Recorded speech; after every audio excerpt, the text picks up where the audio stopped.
अस्सलाम वालेकुम, आदाब। खास प्रोग्राम वक्त की बात देख रहे हैं आप। मैं हूं आपके साथ ज़ुहूर लोलाबी। वक्त की बात में आज बात होगी पाकिस्तान भारत जंगबंदी के हवाले से।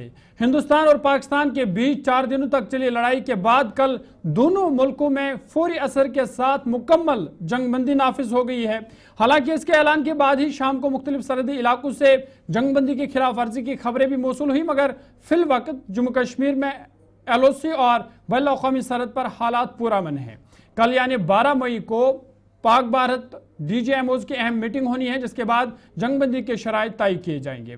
बता दें कि 22 अप्रैल को पेश आई बाइसरन पहलगाम हमले के बाद भारत ने 7 और 8 मई की दरमियानी शब 1:30 और 2 बजे के दरमियान पहलगाम हमले का बदला लेने के लिए ऑपरेशन सिंदूर शुरू किया।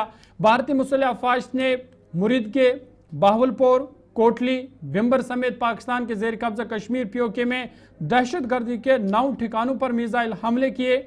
ये सब दहशतगर्द ग्रुप्स लश्कर तैयबा और जैश मोहम्मद के गढ़ माने जाते थे। इसके बाद 8 मई को ऑल पार्टी मीटिंग में वज़ीर दिफा राजनाथ सिंह ने बताया कि ऑपरेशन सिंदूर में 100 से ज्यादा दहशतगर्द मारे गए। इधर पाकिस्तान ने जवाबी कार्रवाई में 8 और 9 मई की दरमियानी शब LOC पर लगातार शेलिंग की। पुंछ, राजौरी, ऊडी, करना में आम लोगों को निशाना बनाया, जिसके नतीजे में कई आम शहरी हलाक हुए, जबकि कई अभी भी अस्पतालों में जेर इलाज है। पाकिस्तान ने फिर से 9 और 10 मई के दरमियानी शब जम्मू कश्मीर से गुजरात तक कम से कम 15 शहरों में फौजी तनसीबात को मिसाइल और ड्रोन से निशाना बनाने की कोशिश की, जिसे हिंदुस्तान के फिजाई दिफाई निज़ाम ने मुकम्मल तौर पर नाकाम कर दिया। अब जबकि जंगबंदी हुई है, तहम भारत ने पाकिस्तान को खबरदार किया है कि मुस्तकबिल में कोई भी दहशतगर्दाना हमला जंग तस्वुर होगी। इधर अपोजिशन ने जंगबंदी पर कई सवाल उठाए हैं। AIMIM के सरबरा असदुद्दीन ओवैसी ने जंगबंदी पर सवाल उठाते हुए कहा कि क्या हमारा मकसद सिर्फ जंगबंदी था। सवाल यह भी है कि क्या पाकिस्तान पर भरोसा किया जा सकता है कि वह अपनी करतूतों से बाज आएगा। क्या जंगबंदी से दहशतगर्दी का खात्मा होगा। और सवाल यह भी है कि किसी बैरूनी मुल्क के सदर ने जंगबंदी का ऐलान क्यों किया। इसी पर आज खास चर्चा करेंगे और खास मेहमान इस खास डिबेट में हमारे साथ ज्वाइन करेंगे। हमारे साथ कैप्टन अनिल गौर, रिटायर्ड डिफेंस एक्सपर्ट है। हमारे साथ प्रोफेसर ललन प्रसाद जी हैं, माने जाने फॉरेन एक्सपर्ट है। और अहमद अयाज साहब है, पॉलिटिकल एक्सपर्ट है। इन तीनों मेहमानों का हम इस खास प्रोग्राम में खैर मकदम और इस्तकबाल करते हैं। और आज इस अहम डिबेट में हम जानने की कोशिश करेंगे कि जंगबंदी अगर हुई है, लेकिन अब आगे क्या होगा। क्या पाकिस्तान दहशतगर्दी से बाज आएगा। पाकिस्तान ने जो पिछले बार जो हमले किए हैं, क्या उससे अब वो बाज आएगा। क्या पाकिस्तान को सबक मिल गया है। और जिस तरह से 1947 या 1965 या 1971 और 1999 की जो कारगिल जंग हुई, उसके बाद जंगबंदी हुई। लेकिन इसी पर आज खास चर्चा करेंगे और खास मेहमान हमारे साथ ज्वाइन कर चुके हैं। रिटायर्ड कैप्टन अनिल गौर साहब, सबसे पहले मैं आपके पास आना चाहूंगा। सीज फायर एग्रीमेंट को आप किस तरह से देखते हैं और क्या पाकिस्तान पर भरोसा किया जा सकता है कि वो अपनी गंदी करतूतों से बाज आएगा। क्योंकि इससे पहले भी 1947 की जंग, फिर 65 की, फिर 71 की, फिर 1999 की करगिल जंग, उसके बाद भी सीज फायर हुआ था, लेकिन फिर भी पाकिस्तान अपनी करतूतों से बाज नहीं आया। इस बार जो सीज फायर हुआ है, इसको आप किस तरह से देखते हैं। जरूर जी, ऐसा है। देखिए, जो सीज फायर हुआ है जी, वो एक तरीके से पाकिस्तान की तरफ से अमेरिका को बहुत एक उन्होंने गुहार लगाई है कि जी आप सीज फायर हमारा जो है तो कराइए। क्योंकि आपने देखा कि किस तरीके से इनके जो प्राइम मिनिस्टर भी थे शहबाज शरीफ जी, वो भी एक स्पीच में गए कि उन्होंने कहा कि दुनिया में कोई भी हमारे साथ नहीं खड़ा, हमारे सिर्फ एक तुर्की खड़ा है हमारे साथ में, बाकी सारे लोग जिनसे हमने पास गए उन्होंने हमें धत्कारा है। और उन्होंने कहा है कि जी आप ये टेररिज्म जो है इसको बंद करिए, सारा कुछ बंद करिए। और जो हिंदुस्तान को उन्होंने सबने ठीक कहा, तो इसीलिए उन्होंने गुहार लगाई अमेरिका को। अब हिंदुस्तान का देखिए, हिंदुस्तान का मकसद जंग का नहीं था। हिंदुस्तान ने बड़ा क्लियर किया था जब पहलगाम का इंसिडेंट हुआ, तो उस टाइम भी प्राइम मिनिस्टर साहब ने कहा था कि हमारी जो लड़ाई है वो हमने जो टेररिस्ट कैंप, जो भी ये टेररिस्ट और टेररिस्ट के पीछे जिम्मेदार जो लोग हैं उनके खिलाफ है, और उनको हमने जो है न वो डिस्ट्रॉय करना है। हम ना पाकिस्तान के खिलाफ है, ना ही हम पाकिस्तान की जनता के खिलाफ है। और जो हमने एयर स्ट्राइक किए वो आपने देखे जो हमने 9 जगह पे एयर स्ट्राइक किए, वो सिर्फ और इतने क्लिनिकल और प्रिसिशन वाले एयर स्ट्राइक थे कि उसका कोई कोलेटरल डैमेज नहीं हुआ, कि आसपास का जो बाउंड्री वॉल के बाहर का घर भी जो है, मैं कहता हूँ, वो भी नहीं गिरा। वो वही जगह थी जहां पे ये इनके जो ठिकाने थे, ये टेररिस्ट के, दहशतगर्दों के, वो उड़े हैं। और उसमें तकरीबन, अब मेरे हिसाब से तो 400-500 के करीब जो है उनके वो मरे हैं। अब उसके बाद में पाकिस्तान ने क्या किया, और उस टाइम भी हिंदुस्तान ने कहा था पाकिस्तान को, देखिए हमने सिर्फ टेररिस्ट कैंप किए, हमने सिर्फ टेररिस्ट कैंप्स को उड़ाया है, ना हमने कोई आपका सिविलियन या मिलिट्री टारगेट को उड़ाया है। और अगर आप इसको एस्केलेट करना चाहेंगे तो आपके लिए बहुत परेशानी होगी। पर पाकिस्तान नहीं माना, क्योंकि इनके मुल्ला मुनीर जो हैं, जो चीफ ऑफ आर्मी स्टाफ हैं, उन्होंने दिखाना था कि जी अपने दो लोगों को कि हमने चाइनीज इक्विपमेंट भी लिया, हमारे पास टर्की के ड्रोन भी है, हमारे पास फतेह मिसाइल भी है, हमारे पास कौन कौन सी मिसाइल है, हमारे पास पाव पाव के न्यूक्लियर बॉम्ब भी है, बड़ा कुछ है हमारे पास। तो जब उन्होंने अटैक किया तो उन्होंने देखा कि हिंदुस्तान कहाँ का कहाँ पहुंच गया। उनके जितने ड्रोन अटैक थे, जितने मिसाइल अटैक थे, वो सारे के सारे हमारे जो अग्निशील जो है, हमारा जो एयर डिफेंस सिस्टम जो है, उसने उनको नष्ट कर दिया। और एक भी जो है वो हमारे किसी भी टारगेट पे नहीं आ सका। उसके बाद जो हिंदुस्तान ने किया, तो वो भी देख लिया इन्होंने कि 13 जो इनके शहर हैं प्लस इनके एयरफील्ड हैं, वो सारी उड़ा दी गई। और इसमें उसके बाद में जो दूसरे दिन फिर जब इन्होंने फिर स्ट्राइक की, फिर उनका वही हाल हुआ, ना कोई ड्रोन, ना कोई उनका जो है मिसाइल वो जा सकी। इसके अलावा उनके 2 एयरक्राफ्ट जो है, एक सरगोदा और सियालकोट एयरफील्ड के जुड़े हैं, हमारी मिसाइल सिस्टम ने वहीं डिस्ट्रॉय कर दिया। तो पाकिस्तान को पता लग गया कि वो हिंदुस्तान के जो है हमारी एयर स्पेस के अंदर आ नहीं सकता। अब अगर जो जमीनी लड़ाई है वो करना चाहेगा तो उसमें भी हार जाएगा। तो इसीलिए वो गुहार लगाने चला गया अमेरिका के पास। ठीक है, मैं आऊंगा दोबारा आपके पास कैप्टन साहब, लेकिन ललन प्रसाद जी आपके पास मैं चलूंगा। जिस तरह से ये सीज फायर हुआ है और अमेरिका ने ये सीज फायर करवाई, इस पर कई सवालात खड़े उठाए जा रहे हैं। कई लोग ये सवाल उठा रहे हैं कि अमेरिकी सदर डोनाल्ड ट्रंप ने सीज फायर का ऐलान क्यों किया, क्योंकि ये भारत का अपना मामला था और भारत खुद तय करेगा कि कब जंग करनी है, कब नहीं करनी है। ये जो अमेरिका की मुदाखलत है, इस पर सवाल उठाए जा रहे हैं, इसको आप किस तरह से देखते हैं? हाँ देखिए, तो डिप्लोमेसी में भारत तो पाकिस्तान से बहुत आगे है। और जब ये कॉन्फ्लिक्ट शुरू हुआ तो आपने देखा कि दुनिया के बहुत सारे देश भारत के साथ आ गए और सबने इस जो पहलगाम में जो कुछ हुआ इसकी निंदा की। चीन तक ने निंदा की, हालांकि चीन पाकिस्तान को बैक करता रहा और उसको सामरिक सहायता देता रहा, उसको डिफेंस इक्विपमेंट दे रहा है। और चीन ने यह भी कहा कि पाकिस्तान की जो प्रभुसत्ता है उसके पीछे हम खड़े हैं और पाकिस्तान को कोई नुकसान नहीं होगा। तो एक तो चीन का भी दबाव था जिसकी वजह से ये चीज तैयार हुआ, और दूसरा अमेरिका का प्रयत्न था, कोशिश थी, ट्रंप की भी कोशिश थी, उनके प्रशासन ने जब पाकिस्तान के आगे गिराने शुरू किया तो उन्होंने फिर इंटरवीन, एक तरह से इंटरवीन ही किया कह सकते हैं। और देखिए उन्होंने IMF से पाकिस्तान को लोन दिला दिया, पाकिस्तान जिसके लिए बहुत परेशान था। तो मेरा ख्याल है एक तो ये प्रेशर था पाकिस्तान के ऊपर IMF का और पैसा लेना था, और इसकी वजह से वो अमेरिका के पास दौड़ा और अमेरिका ने उसका फायदा उठाया और फिर उन्होंने वो लोन भी करा दिया और कोशिश किया कि पाकिस्तान को के ऊपर दबाव लगाए कि वो लड़ाई को आगे न जाए। और पाकिस्तान खुद भी त्रस्त हो गया था, उसकी 1/3 जो सामरिक क्षमता थी वो एयर की, वो तो हमने नष्ट कर दी। 1/3 उसके जो हवाई अड्डे थे, और बाकी जो उसको और नुकसान हुआ, जो 9 आतंकी अड्डे जो उसके बहुत बड़े बड़े थे वो तो पहले दिन ही हमने समाप्त कर दिए थे। और उसमें जो उनके लोग मरे, उसमें काफी आतंकी मारे गए। तो एक तरह से जो हमारा ऑब्जेक्टिव, मेन ऑब्जेक्टिव था, वो तो पहले दिन ही काफी हद तक पूरा हो गया था, क्योंकि हम पाकिस्तान की जनता को मारने के लिए तो नहीं गए थे। हमारा तो उद्देश्य था कि ये जो आतंकी हमले हुए हैं और जो लोग इसमें इन्वॉल्व हैं और जो इनकी मदद कर रहे हैं उनको हम बर्बाद करें, उनको हम सबक सिखाएं। लेकिन ये कहना बहुत मुमकिन मैं नहीं समझता कि पाकिस्तान को कोई बहुत बड़ा सबक मिल गया इससे और पाकिस्तान आगे ऐसा नहीं करेगा। पाकिस्तान तो 4 घंटों में ही बदल गया था और उसने मार शुरू कर दी थी। फिर उसके बाद जब प्रेशर पड़ा अमेरिका का और कंट्रीज का, तो मेरे ख्याल फिर जाके वो दबा है। तो पाकिस्तान तो एक वो जैसे वो कुत्ते की पूंछ होती है ना, आप कुछ भी करो तो पूंछ ऊपर ही रहेगा, या तो आप पूंछ को काट दो और नहीं तो फिर आप देखते रहो। तो पाकिस्तान वही करता रहा है और फिर वही करेगा। आप देखिएगा, ऐसा है कि पाकिस्तान रुकेगा नहीं, क्योंकि आतंकवाद पाकिस्तान की जड़ में है और पाकिस्तान के खून में हो गया है आतंकवाद, और वो सारी दुनिया में लोगों को तंग करता रहा और करता रहेगा जब तक कि उसको कोई बहुत बड़ा सबक न सिखा जाए।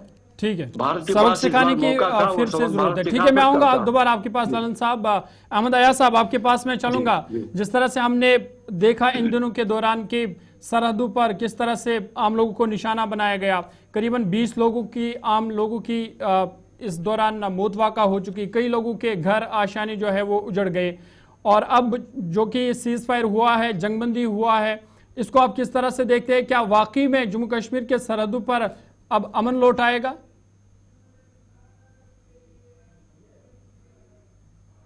एक सबसे बड़ी बात जो है वो ये है कि जो जंगबंदी जो हुई वो एक अच्छी बात हुई। इसके बारे में मुख्तलिफ एक्सपर्ट्स, मुख्तलिफ लोग और इवन पॉलिटिकल पार्टीज भी अपना ख्याल रखते होंगे। बिल्कुल। लेकिन देखना यह है कि इंडिया का जो स्ट्राइक अभी हो गई वो इसलिए एम नहीं थी कि एक फुल स्केल वार हो। वो यही लेकर था कि पहलगाम में जो वाक़ा पैदा हुआ तो उसको चलते एक पब्लिक ओपिनियन भी बन गई कि इसको रिस्पॉन्ड करने की जरूरत है। तो उसी एम के तहत जो हम देख रहे हैं कि इंडिया ने उसको एक रिस्पॉन्ड देने की कोशिश करी लिमिटेड अंदाजे में। अब वहां से रिटेलिएशन होगी, एस्केलेट होने की कोशिश की गई, वो दूसरी बात है। लेकिन देखना यह है कि इसमें किसका कितना फायदा हुआ, कितना नुकसान हुआ।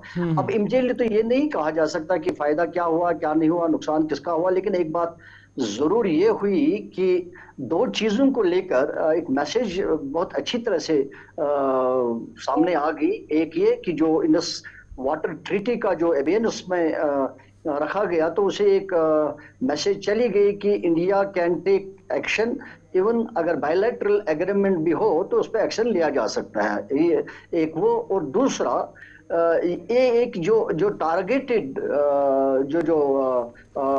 ये जो कैप्स पर टारगेट जो किए गए, तो उससे भी एक ये मैसेज चली कि पाकिस्तान शायद ये समझ सकता है अब कि जैसे अमेरिका ने कभी टारगेट किया उसामा बिन लादेन को पाकिस्तान में, हो सकता है ऐसा भी कभी चांस बन सकता है कि इंडिया ऐसा भी कर सकता है। लिहाजा इसके ऊपर जो जंगबंदी का माहौल पैदा हुआ, हर एक ये जानता है कि जंग किसी बात का सलूशन नहीं है, किसी मसले का सलूशन नहीं है, और कोई देश नहीं चाहता है कि जंग किया जाए। लेकिन ये एक मजबूरी की हालत में, जैसे पहलगाम का वाक़ा हुआ तभी ये सूरत हाल बनी, नहीं तो शायद इंडिया भी नहीं चाहता कि जंग किया जाए, और ना कोई चाहता है, क्योंकि उनको मालूम है जो भी इक़्तिदार हुकूमत में जो सरबराह होते हैं उनको एक पूरा इस चीज का इल्म है कि ये तबाही बन सकती है। तो जैसे हमने देखा रिटेलिएशन में बॉर्डर्स हमारे पर क्या हुआ, बहुत सारे जाने गए और इमलाक तबाह हो गया। तो इस चीज का पूरी तरह इल्म है। लेकिन इसे यही फायदा हुआ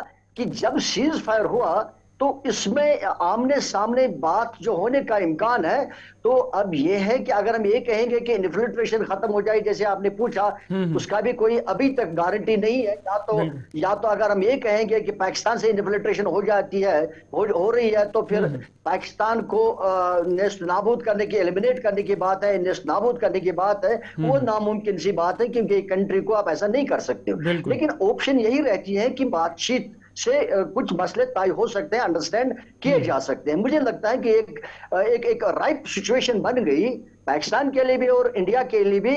और दूसरा जो फायदा हुआ, जो थर्ड पार्टी इंटरवेंस जो हुई अमेरिका की तरफ से या बाकी देशों ने भी इस मामले में सालिसी की बात करी या जंग न करने की बात करी, मुझे लगता है कि इनको हेल्प किया जाएगा to sort out the issues. और मुमकिन है, एक पॉसिबिलिटी है कि ये एक टेबल पर आने के बाद कुछ न कुछ आपस में एक अंडरस्टैंडिंग बन जाए कि जिससे जम्मू कश्मीर में अमन कायम हो, और शायद जम्मू कश्मीर को भी इस जो मामला जो दो चार है जिस मामले से, उसे शायद निजात मिले। ऐसे मुझे लगता है कि ऐसे चांसेस बन रहे हैं। ठीक है अयासा, मैं आऊंगा दोबारा आपके पास, लेकिन कैप्टन अनिल जी आपके पास मैं चलूंगा।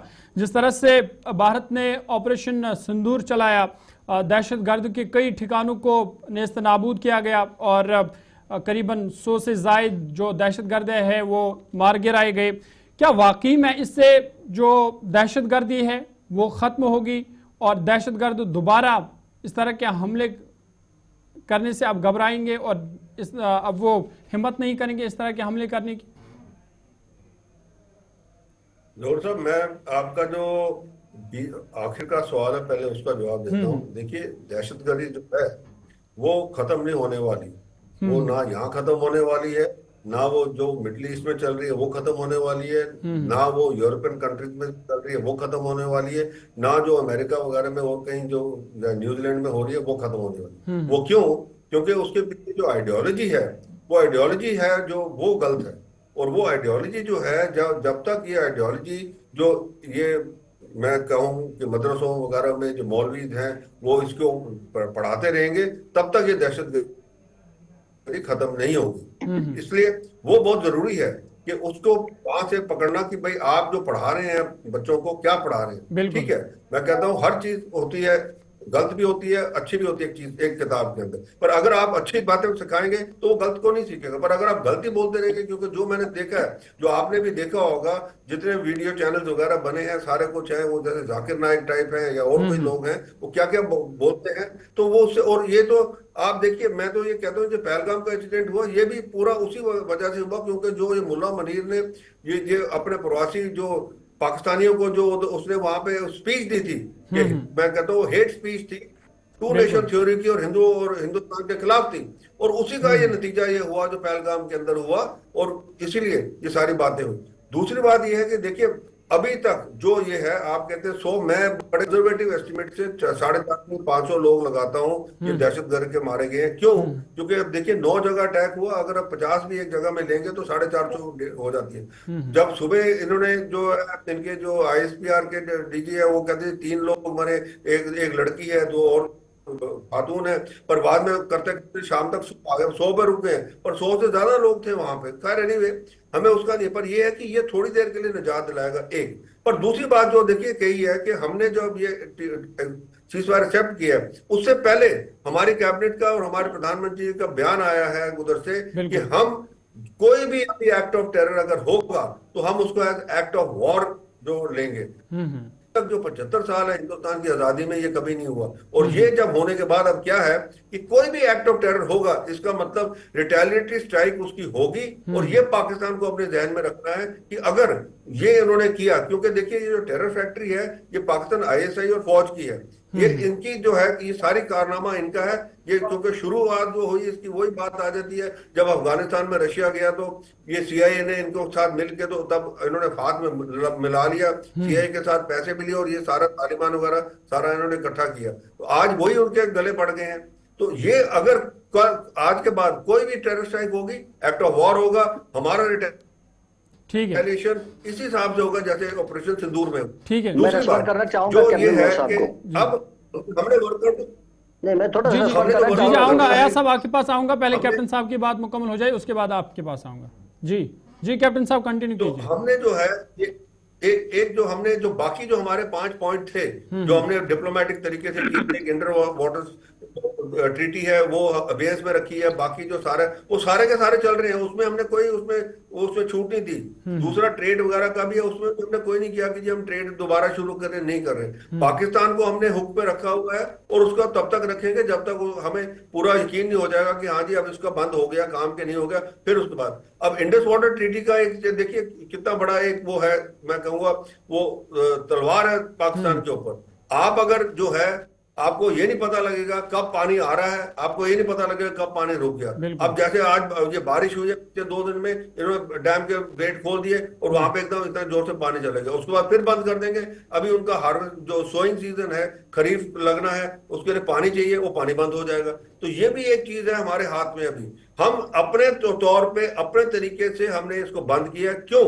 क्योंकि देखिए अगर हम सीज़फायर नहीं करते, आज हिंदुस्तान चौथे मैदान पे है इकोनॉमिक पावर बनने के, ये सारा का सारा हमारा एफर्ट जो है वो सारा इधर जाता है। दूसरी बात जो चाइना से जो कंपनीज वहां से निकल के आ रही हैं, जो हिंदुस्तान के अंदर अपना निवेश करना चाहती हैं, वो बंद हो जाती है। वो कहती है देखिए यहाँ तो लड़ाई झगड़ा चल रहा है, वॉर चल रही है, तो हम यहाँ पे क्यों करें, हम वियतनाम चले जाएंगे, हम थाईलैंड चले जाएंगे।